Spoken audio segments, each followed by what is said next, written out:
एक बार सुमेरु पर्वत पर बैठे हुए ब्रह्मा जी के पास जाकर देवताओं ने उनसे अविनाशी तत्व बताने का अनुरोध किया। शिव जी की माया से मोहित ब्रह्मा जी उस तत्व को न जानते हुए भी इस प्रकार कहने लगे, मैं ही इस संसार को उत्पन्न करने वाला स्वयंभू, अजन्मा, एकमात्र ईश्वर, अनादि भक्ति, ब्रह्म और निरंजन आत्मा हूँ।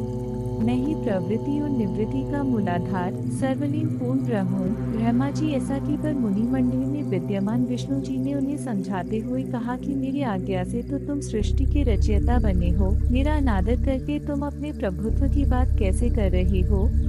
इस प्रकार ब्रह्मा और विष्णु अपना अपना प्रभुत्व स्थापित करने लगे और अपने पक्ष के समर्थन में शास्त्र वाक्य उद्धृत करने लगे। अंततः वेदों से पूछने का निर्णय हुआ तो स्वरूप धारण करके आए चारों वेदों ने क्रमशः अपना मत इस प्रकार प्रकट किया। ऋग्वेद जिसके भीतर समस्त भूत निहित है तथा जिससे सब कुछ प्रकट होता है और जिसे परमात्मा कहा जाता है, वह एक रुद्र रूप ही है। यजुर्वेद जिसके द्वारा हम वेद भी प्रमाणित होते हैं तथा जो ईश्वर के संपूर्ण यज्ञों तथा योगों से भजन किया जाता है, सबका दृष्टा वह एक शिव ही है।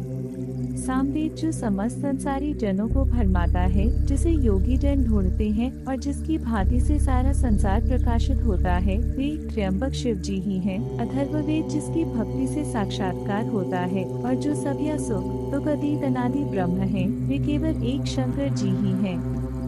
विष्णु ने वेदों के इस कथन को प्रताप बताते हुए नित्य शिवा से रमन करने वाले दिगंबर पीतवर्ण धूलि धूसरित प्रेमनाथ कुवेटाधारी सर्वावेष्टित कृपणवाही निसंग शिव जी को पर ब्रह्म मानने से इनकार कर दिया। ब्रह्मा विष्णु विवाद को सुनकर ओंकार ने शिव जी की ज्योति नित्य और सनातन पर ब्रह्म बताया, परंतु फिर भी शिव माया से मोहित ब्रह्मा विष्णु की बुद्धि नहीं बदली।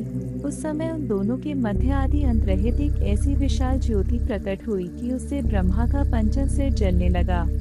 इतने में त्रिशूलधारी नील लोहित शिव वहां प्रकट हुए तो अज्ञानतावश ब्रह्मा उन्हें अपना पुत्र समझकर अपनी शरण में आने को कहने लगे। ब्रह्मा की संपूर्ण बातें सुनकर शिवजी अत्यंत क्रुद्ध हुए और उन्होंने तत्काल भैरव को प्रकट कर उससे ब्रह्मा पर शासन करने का आदेश दिया।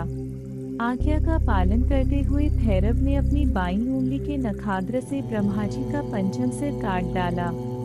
भयभीत ब्रह्मा शतरुद्री का पाठ करते हुए शिवजी की शरण हुए। ब्रह्मा और विष्णु दोनों को सत्य की प्रतीति हो गई और वे दोनों शिवजी की महिमा का गान करने लगे।